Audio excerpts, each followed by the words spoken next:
Hi and hello there, Collective. Welcome new viewers. My name is Yan. Welcome rin sa ating mga returning tambayers. Thank you sa inyong walang sawang pagtambay here. And yun nga, nandito na naman tayo ulit sa ating stalking time. So yun mga babes, so stalk natin dito ang inyong person, no? So, ang person na iniisip ninyo sa inyong mind right now, no? You can visualize the face of your person or just keep on thinking about them, no? Habang kayo ay kumokonek dito no, sa ating reading. No? So, you can do that. No? Pwede nyo i-post tong video na to no, para makapag-concentrate kayo.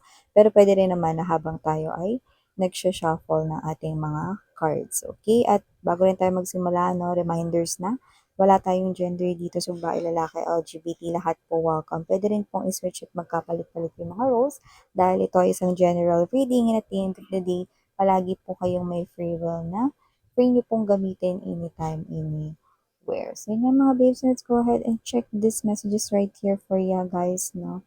So, Archangel Michael, thank you so much together with the angel guides. Can we get messages right here? Any updates about the person they're thinking, the person on their mind? For my collective people, can you please show me? Any messages, any informations, any updates about this person iniisip ni Collective? Can you please show me? What is the person here na plano? Is there any plano involving Collective? Or meron ba ditong situation silang dinideal involving Collective? Can you please show me?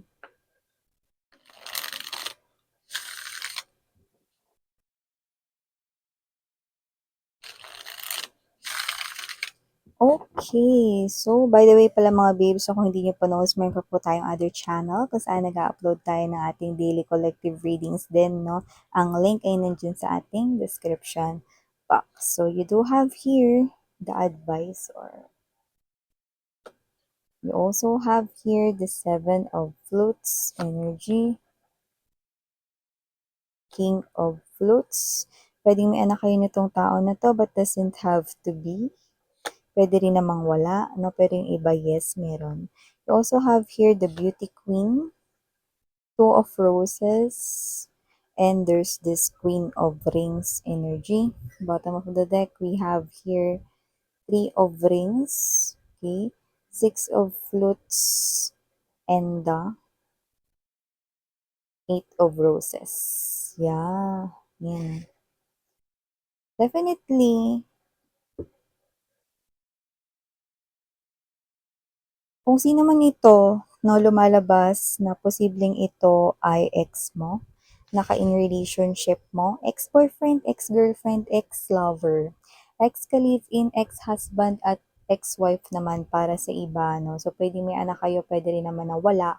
Pero, meron din ditong indikasyon na kung sino man siya rito, pwedeng meron siya rito na um, nakarelasyon ngayon or karelasyon niya ngayon, no, at posibleng yun yung may anak, no? Or may anak sila, pwede rin, no?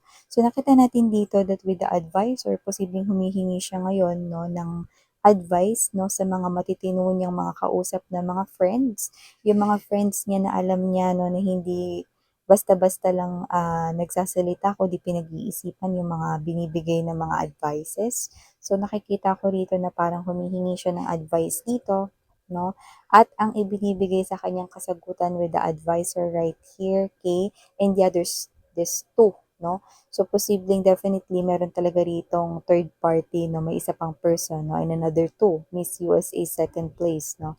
So, pwede kung sino man ito, no? Posibleng isa itong klase ng energy, no? Na pinapayuhan siya rito na i-eliminate niya yung third party. Kung gusto niya rito na maayos ang inyo rito na koneksyon, kailangan niya muna daw na makipaghiwalay or magkaroon ng separation sa kanila nung third party. No? So, nakita ko rito na more than two na mga friends niya rito ang nagbigay rito ng mga um, advices, no, na kung gusto mo talaga, yan, no, kasi itong Eight of Roses energy, taking a leap of faith yan, no.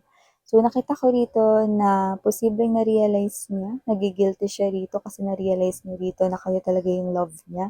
So, nakita ko dito na posibleng nahihirapan siya rito na alamin kung ano yung aksyon na dapat niyang gawin. Kaya nakikita ko rito na nagtatanong na siya dun sa kanyang mga matitinong mga friends or baka may mga close din siyang mga pinsan, no? So, posibleng nagtatanong siya rito, no, kung anong dapat niyang gawin, no? At mukhang pinayuhan siya na kung gusto mo talaga na maayos yung connection mo kay collective, kailangan mo muna, una sa lahat, na i-eliminate yung third party. Meaning to say, makipag-usap ka sa third party, makipaghiwalay ka, makipagkalas ka sa kanya. Yun ang pinakauna mo munang dapat gawin. No? At tingnan natin kung ano yung sunod nating pwedeng magawa sa inyong sitwasyon. No? Pero namomroblema nga siya rito kasi posibleng yung iba sa kanila, may anak na sila doon sa third party. Yan, no?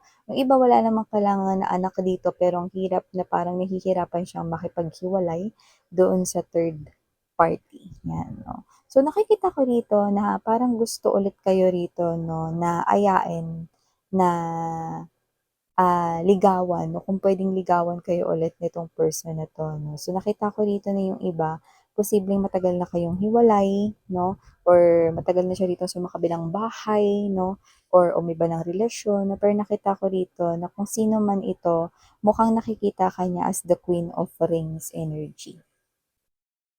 Yan, maalaga, ayan 'no. Tas siguro kayo yung klase ng energy na palagi kayong nagpapaalala sa kanya. Kunyari, kayo yung nagluluto ng baon niya 'no, 'yan 'no, ganyan talaga yung pagkakaayos na full of love, may design pa 'no, kahit hindi kayo artistic or hindi talaga kayo magaling sa arts 'no, pero ito ay nag-e-effort kayo 'no, naglalaan kayo ng time, naglalaan kayo rito ng inyong lakas at energy 'no, at posibleng naglalagay pa kayo ng note 'no, sa kanyang lunchbox, yung mga post-it, no, na parang, have a nice day, babe, ingat sa work, ubusin mo tong food mo, yung mga ganun, no.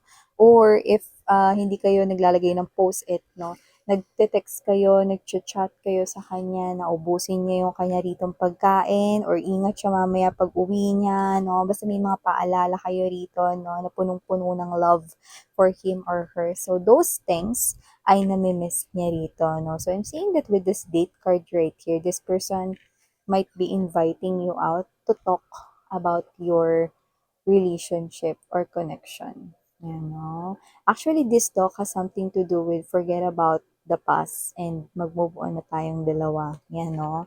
So, this is an invitation in the future. So, yan yung plano niya rito. Imbitahan kayo in the future na kung pwede niya ba kayo ulit na iligawan dito, no? Or kung pwede ba ulit siya rito na kumatok sa inyong puso, no? Kalimutan ng nakaraan at mag-move forward daw kayong dalawa. Yun ay kung gusto mo. Kasi wala rin naman siyang magagawa kung ayaw mo mga babes, no? So, dito nakikita ko na purely wala yung energy ninyo, no?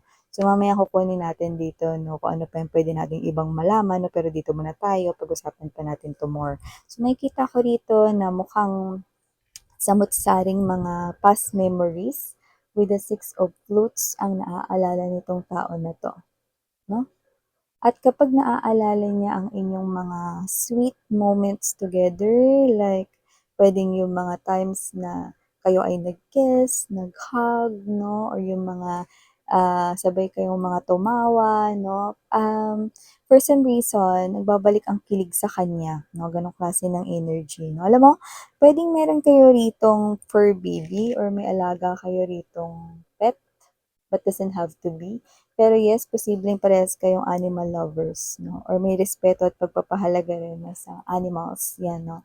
So, yung iba, yes, meron talaga kayo ditong fur baby, like parang yun yung tinuturing ninyong anak, no? Or isa sa inyong mga anak din, parang gano'n, no? Kung may mga anak man kayo nitong person na to, kung wala, ayan, no? Pwede may alaga kayong pet. It could be dog, it could be cat, no? At posibleng yung iba ay posibleng more than one pa nga. Yan. So, kasi naman 'tong energy na 'to 'no, may plan siya in the future 'no, pero yun nga, ang binibigay muna na advice dito ng mga soul tribe niya rito 'no, is to cut the connection between him or her and the third person and the third party. Yun na muna yung gawin niya and let's see from there kung ano pa yung pwede nating gawin 'no. So, yun. Ang plano niya kasi talaga dito no, is makipag-usap sa'yo at magtatanong kung pwede ba niya kayo ulit naligawan or mag-express siya sa'yo dito ng emotions and feelings. Wala tayong gender, babae, lalaki, LGBT. Yan. So, let's see more. Can we get more information about this person right here? Can you please show me? What else?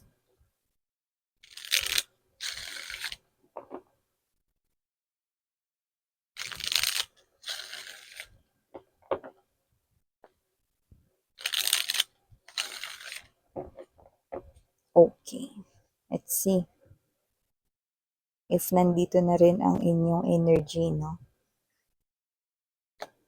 We have here the Ten of Swords. Definitely there's betrayal here, no? The Star, the Three of Wands, Knight of Swords, Ten of Coins, yeah. Eight of Wands. Yeah, tuloy-tuloy talaga yun. No? Bottom of the deck, World card energy. Eight of Pentacles, but I was about to say Knight of Pentacles energy, an energy of sincerity. And we have here the Fool. See, look at that. Okay, papabasa ko lang to sa inyo mga babes, mapapakita ko lang sa inyo. Kung papansin niyo, this is the bottom of the deck here, the Full card energy, no? At ang pinaka ibig sabihin ng Fool, no, sa classic tarot is taking the chance, taking a leap of faith, even though this is risky, challenging, and look at that. When I say leap of faith, read leap of faith, diba? Sa baba, ayan o, leap of faith. So, definitely, yun talaga yung plano niya rito, is to take that risk, take the chance here with you guys, no? To regain what was once lost, no? Yan. So, this person feels empty right now, that's for sure, that's for sure. And even though he or she is still connecting with the third party, this person here can't stop thinking about you. Yes. Okay? Hindi kanya rito malimot-limutan. Actually, gusto niya nga ritong bumalik sa iyo. No? And when I say Knight of Pentacles energy, that is definitely the energy of sincerity. So, kung sino man siya, the guilt is definitely genuine. It's real. So, we can count on that. And this person here is definitely still looking forward. No? Yeah, there's this betrayal. Aaminin niya yan sa'yo. Okay? Even though hindi siya rito lumukod sa harapan mo or magmakaawa through actions in front of you, this person here really feels guilty about this third party interference no sa inyong connection no and hoping for that healing star card energy that you might welcome him or her back into your life. It's okay if mag-take kayo ng slow movement no para papasukin siya pero ilipat natin to kasi nagre-reflect mga mahal no kaya hindi sumakit yung eyes niya. Let's put it here. So definitely, the Eight of Pentacles energy and the World card, gagawin niya yung lahat, no? He or she will put the effort, will be working on this effort to magkaroon no, ng new chapter here sa inyong connection. No? Let's start all over again together with the kids, kung may anak man kayo, ano, or let's start all over again. Okay? Let's start me and you, this connection, and I'll promise you that I'm gonna keep it. Yan, no? So, Miss yan, totoo ba yung sinasabi niya rito? No, yeah. Lumalabas siya rito bilang Knight of Pentacles energy, no? At dito yun sa Ten of Pentacles kasi natin inilihira, no? Itong, di ba, galing yun dyan. So, ibig sabihin mga babes, no? Itong klase ng energy niya na to, no? Is parang kaya niya ditong itaya ang lahat, no? Para lamang dito bumalik sa ayos ang lahat, no? Actually, hindi ko alam kung anong klase yung hagupit ni Universe sa kanya, no? Pero parang tinira yung emosyon niya rito, eh. Dun parang nagkaroon ng transformations, no? Sa emotions niya rito. Okay? Kasi para sabihin ng isang tao na kaya niyang ipagpalit ng lahat, no, kapalit lamang dito ng pagbabalikan ninyo, that's definitely a different thing. Okay? Parang now, you're definitely on the right track, no? Na alam na nitong tao na 'to yung pagkakamali at kasalanan niya sa'yo, and this person is willing to do effort right here to win his or her queen or king back to his or her life, no? And that king or queen, no, is you. And nakikita ko rito that in the future, this is his or her plan to take multiple and continuous sunod-sunod na actions, no? Para maibalik niya ang kanyang queen or ang kanyang king sa kanyang life, no? Yun yung nakikita ko rito. Okay? So, this might be something here na mahirap na ibigay for you guys, pero susubukan niya pa rin hingiin, no? Yun nga yung kalimutan ninyong nakaraan at magsimula kayo ulit. So, nasa sa inyo yun. Pero definitely, look at that. This is not a coincidence right here na parehas rito, no, na taking a leap of faith, and we have here the leap of faith, definitely, that's the word, no, yun talaga yung gagawin niya dito. But it's up to you mga babes, no, because may betrayal dito, and this is not something here, dahil dapang-dapa kayo dyan, oh, dapang-dapa kayo dito. This is definitely stabbing sa inyong back. Pwedeng niloko niya kayo patalikod, okay? Nakapagkita at nakipagrelasyon siya sa iba for a long time, or kung sino man siya rito, no, this is definitely here something na posibleng hindi ganun kadali ninyong mapapatawad. But it's up to you, because I'm seeing that this person here will show a lot of effort right here. But you know, you are still the one who will make a decision, no? Dito sa inyong situation, no? Yeah, we're seeing initials right here, no? So, marami, no? So, we have here letter H. We also have here letter T. We also do have here the letter S. Meron din po tayo ditong letter A. We also have here letter P. And last but not the least, meron din tayo ditong letter E. Yan, o. Kaya naman maaaring yan ay ang mga first letters ng kanilang name. Yes, yung iba first letter talaga yan ng kanilang name. Yung iba naman pwedeng part yan ng letters ng kanilang name, no? So just take how this resonates, okay? But this person right here with the number 0, this person here wants new beginning with you, guys, no? At nakikita kong gagawin niya talagang makipagkalas at eliminate yung third party, no? And from there, makikita mo yung mga movements na gagawin niya papunta sa iyo.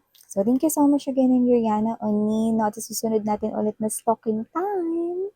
I hope makakuha tayo, no, ng mas marami pang informations. Thank you again. Have a nice day. Annyeong. Love and light.